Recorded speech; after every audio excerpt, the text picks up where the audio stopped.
سورہ توبہ کی آخری 2 آیات آپ کو پتہ ہے وہ تو ہے ہی بڑا خزانہ، سب اس پر متفق ہیں کہ سب سے بڑا خزانہ ہے۔ تمام مشکلات کے لیے، پریشانیوں کے لیے، جادو کے لیے، مالی حالت درست کرنے کے لیے، قرضوں کے لیے، دنیا کا کوئی ایسا مشکل نہیں جو ان 2 آیات کے ذریعے رفع دفع نہ ہو۔ دنیا کی کوئی ایسی حاجت نہیں جو سورہ توبہ کی ان 2 آیات کے ذریعے دن کی برکت سے ہو۔ یہ اتنا بڑا خزانہ ہے، بلکہ میں یہ کہہ دوں کہ یہ دنیا کے تمام خزانوں کی چابی ہے، تمام خزانوں کی کنجی ہے تو بے جا نہ ہوگا۔ تمام وظائف کا بادشاہ کہہ دوں تو بھی بے جا نہ ہوگا، بہت، کیونکہ اس میں حضور پاک صلی اللہ علیہ وسلم کی تعریف بیان کی گئی ہے۔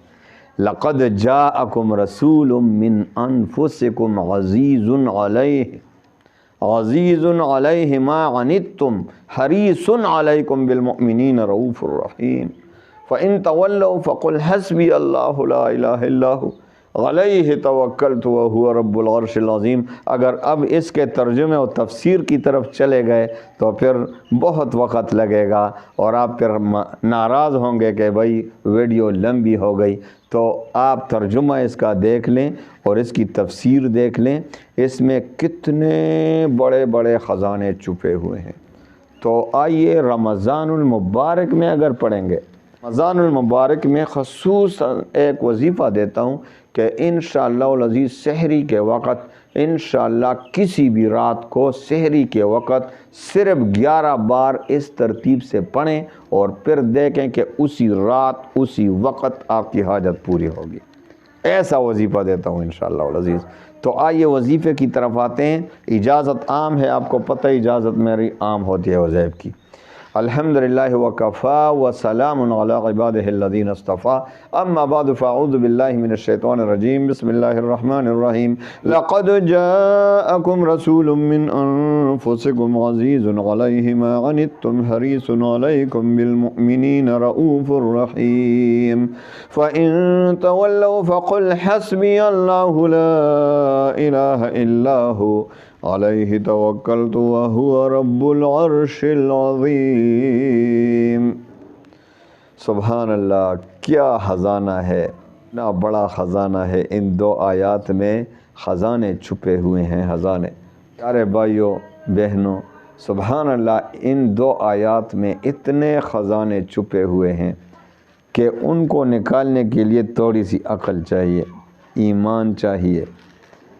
جس میں ایمان ہوگا تو جو بھی ہر نماز کے بعد صرف 1 مرتبہ پڑھتے ہیں، دیکھو آج میں انشاءاللہ آپ کو ایسا وظیفہ دیتا ہوں کہ ایک ہی سحری کے وقت صرف 11 مرتبہ اس کو پڑھنا ہے اور خاص ترتیب کے ساتھ، اور اس کے بعد دیکھنا ہے کہ اسی رات اسی وقت آپ کی حاجت پورے ہونے کے فیصلے انشاءاللہ العزیز ہو جاتے ہیں آسمانوں میں، انشاءاللہ العزیز۔ صرف 1 رات آپ نے پڑھنا ہے۔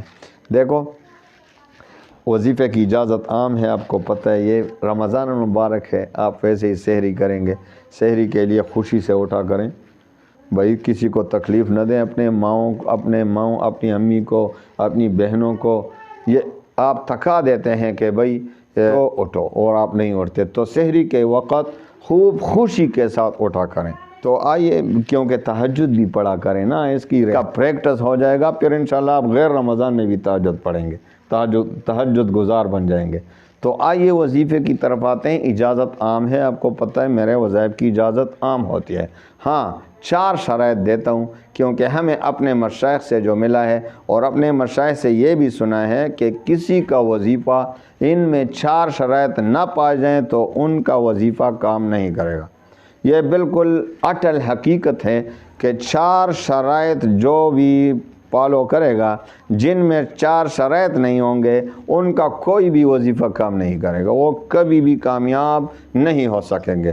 تو آئیے وظیفہ کی طرف آتے ہیں اور شرائط کی طرف۔ سب سے پہلے 5 وقت کی نماز۔ 5 وقت کی نماز جو نہیں پڑھے گا اس کا وظیفہ کیا کام کرے گا، کیونکہ وہ تو اللہ کو ناراض کر رہا ہے، اور جو اللہ کو ناراض کر رہا ہے اس کا وظیفہ کون قبول کرے گا؟ تو سب سے پہلا شرط اللہ کی رضا کے لیے 5 وقت کی نماز، شرط ہے۔ دوسرا شرط ہے رزق حلال کی طلب، کیونکہ جس پیٹ میں حرام پڑا ہو اس کی دعا رد ہو جاتی ہے۔ حدیث میں آتا ہے کہ جس کے پیٹ میں حرام ہو، جس کا کھانا پینا حرام ہو، جس کا لباس حرام ہو، اس کی دعا کیوں کر قبول ہوگی؟ اور رزق حلال کی طلب کریں۔ تیسرا شرط اللہ تعالیٰ پر یقین اور اعتماد کامل ہو، کہ جو بھی وظیفہ پڑھ رہے ہیں اللہ تعالیٰ پر یقین ہو، دعا مانگ رہے ہیں اللہ تعالیٰ پر یقین ہو، شک نہ ہو کہ پتہ نہیں قبول ہوگا کہ نہیں۔ حدیث قدسی کے مطابق آپ کی دعا پھر قبول نہیں ہوگی اگر شک کر رہے ہو، تو اللہ پہ مکمل یقین کریں کہ میری دعا ضرور اللہ تعالیٰ قبول فرمائے گا۔ چوتھا اور آخری شرط وظیفے کا تلفظ ٹھیک ہو۔ ابھی سورہ توبہ کی آخری 2 آیات کا وظیفہ دیتا ہوں تو آپ صحیح طور پر پڑھ سکتے ہیں، تو آپ کوشش کریں کہ صحیح طور سے پڑھ سکتے ہیں۔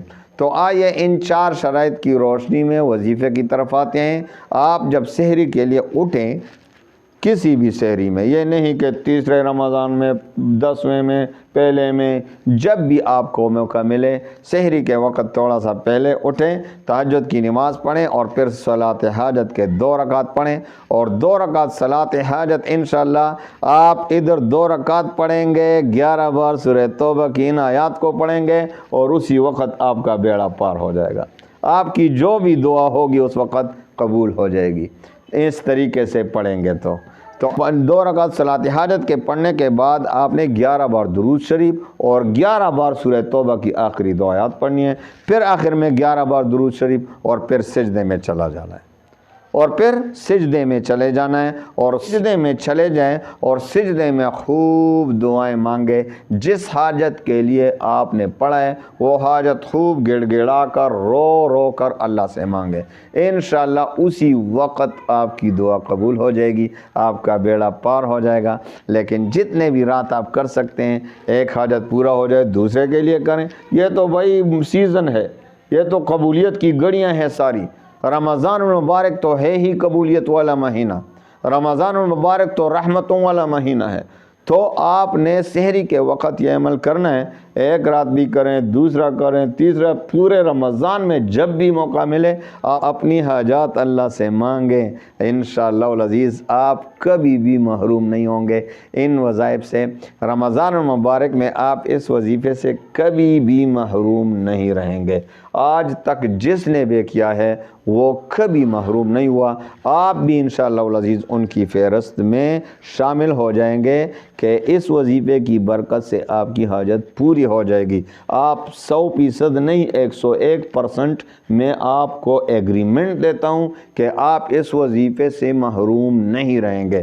ایک رات میں پورا نہ ہو، دوسرے میں کرے، جتنا بھی وقت، یہ رمضان المبارک میں خصوصاً بہت زیادہ، ویسے بغیر رمضان کے بھی پڑھ سکتے ہیں، لیکن رمضان المبارک میں تو اس کا کوئی اور ہی فائدہ ہے۔ اللہ تعالیٰ تمام مسلمانوں کے غموم، ہموم، پریشانیوں کو خوشیوں میں بدل دے۔ وآخر دعوانا ان الحمد للہ رب العالمین۔